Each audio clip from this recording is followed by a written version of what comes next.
បាទនេះហើយគឺជាសេមាវត្តនិគមចំបកែវត្តចំកសាច់ណាបងប្អូន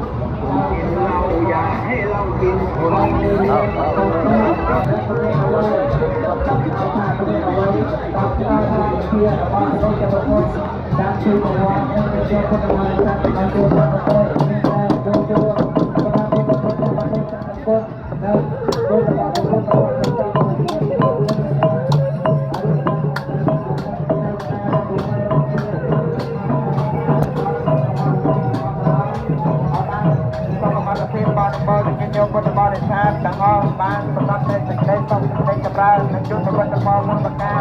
ដោយអាយុបណ្ដឹងសុខបណ្ដឹងបានបីយកទៅការប្រាជ្ញាដើម្បីខាងខាងហើយ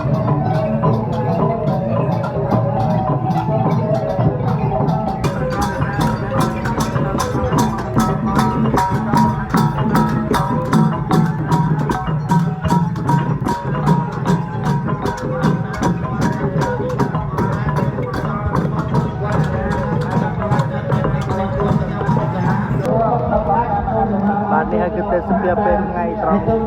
ហើយនៅវត្តចំកសាច់និគមបកែបងប្អូនណាហើយចូលពីចូលហើយ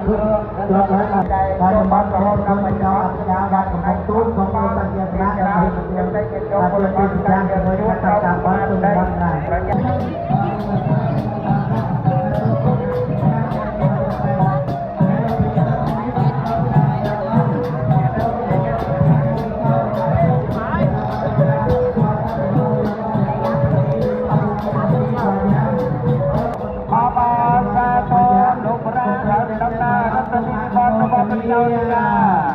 ប្រាសងនិងគណៈកម្មការជំនុំពុទ្ធបរិស័ទទាំងអស់ដែលជួយមកយ៉ាងកុសលដោយពុទ្ធចំខណ្ឌសេនាវត្តរួមផ្នែកចំកសាច់ជំនុំនេះនៅចំណោទជើងវត្តបូន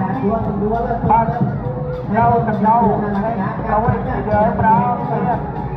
ប្រតិបត្តិការដឹកនាំជំនុំពុទ្ធបរិស័ទចំណោទជើងវត្តបានជួយមកយ៉ាងកុសលដើម្បីចូលមករួមក្នុងកម្មការមហាវិសាលនៃបានចំខណ្ឌបាត់សៃមាវត្តរួមប្រចាំចំកសាច់នៅយើងខ្ញុំក៏បាត់ប្រាចំណាប់ទុកក្នុងទូអារទេ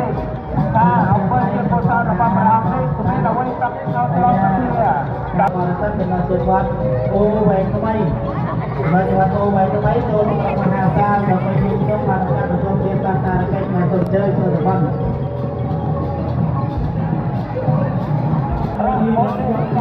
ព្រះគណៈកម្មការក្នុងពុទ្ធបរិស័ទក្នុងវត្តដាក់នៅរឿងបាក់ប្រមាណទៅក្នុងវត្តចូលមកចូលមានតែប្រងមានព្រះកតាពីដឹកនាំក្នុងពុទ្ធបរិស័ទនិងប្រសិទ្ធផលដែលបានចូលក្នុងកម្មការនៃដើម្បីចូលកាន់ក្នុងវត្តចូលមកកាន់ក្នុងប្រសិទ្ធភាពដែលបានបានក្នុងប្រកាសណាទៅវិញដល់ដល់ក្នុងទីអរណាจากពុទ្ធបរិស័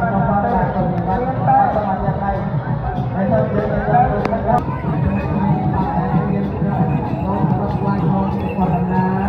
បានចូលរួមរបស់នៃអង្គជាមគ្គសញ្ញាតំណាង